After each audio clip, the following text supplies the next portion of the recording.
Now, let's dive deep into this big LGBTQ story for today. I'm Bishop Darrell Watkins, and let's queer up seniors. Hulu's new gay series takes on loneliness among queer seniors.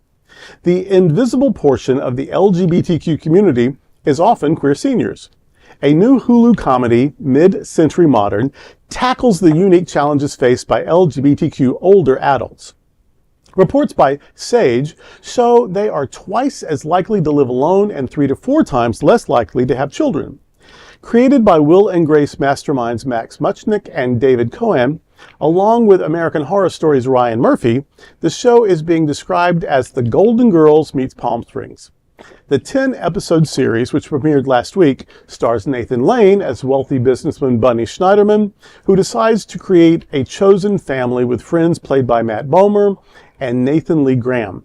Lane describes his character as, quote, a lonely guy, end quote, who suggests the trio live together without fully considering the consequences. According to Matt Bomer, who plays Jerry Frank, a former Mormon navigating a midlife crisis, the show is about celebrating queer joy. While Mid-Century Modern shares the Golden Girls' flair for witty banter and family dynamics, it takes a modern twist. In Lane's words, quote, they always seem to be on Grindr. Hell, these people are having more sex than I ever had, end quote.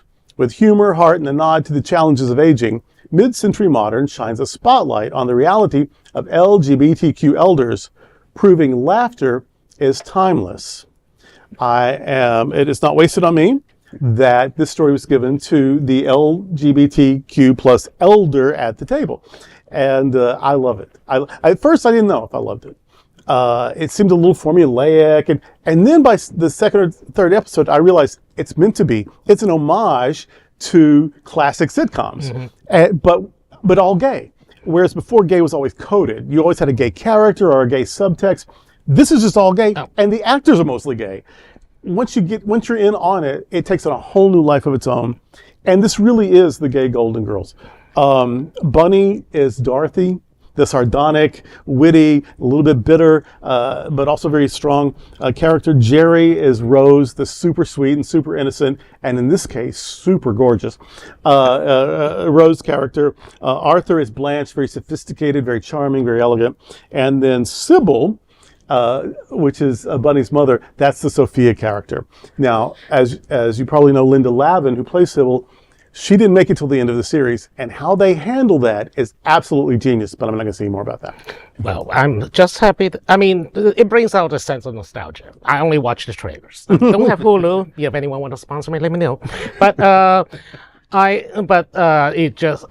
the Will and Grace team and Ryan Murphy, is there a single gay series that is not, that did not involve Ryan Murphy? Right, he just took over. Please tell me. But he's great at it. No, he is good. And I was skeptical about the show as well. I've binged it, again, second, third episode, and I was all in. I was afraid of, here's the typical gay characters, and we're not going to see arcs. But it really does talk about, how somebody can be lonely and how they go out and find their tribe to keep them from lonely. We see an increase in LGBT senior housing popping up across the United States that is specific to LGBT, which is great because we do need those spaces. Mm-hmm. And we do have unique experiences and we have unique problems. So being a LGBT senior also then is going to present its own unique circumstances. So having this kind of cohesive family where they all live together is great, and the show is good. So you can come over and we'll have a watch party. It is something that I think that this is a sort of a larger story than just the show. Is how are we connecting for seniors in the LGBTQ community, both in this show but also in Wilton Manors, in our country, because it's hard for a lot of even if you're not queer. It's like my grandmother is a straight one, but she's 97, lives alone. That's not necessarily easy. Can't get her to move. That's a whole other story.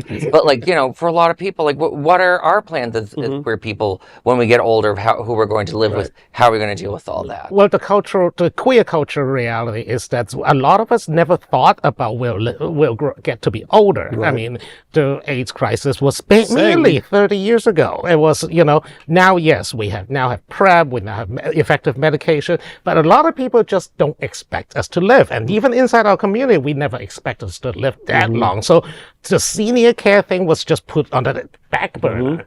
And now we have literally a quickly growing generation of seniors, and we need to take care of them immediately. Gay men now have old people problems. Right. And like, what's all of a sudden everyone has prostate problems and colon problems, because you would have after 50, but nobody lived that long. And so, but now that we have, that we can manage HIV, now we have the issues we would have had with aging anyway. And everyone's living older. And I mean, my grandfather lived to 100. My grandmother's still alive at 97.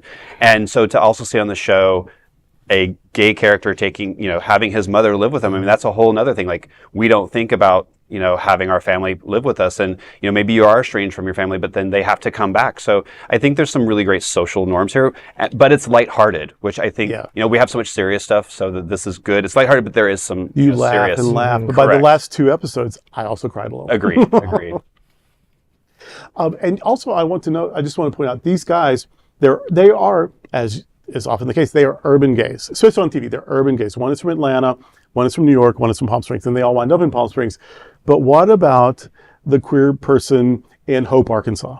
What about the queer person in Broken Bow, Oklahoma?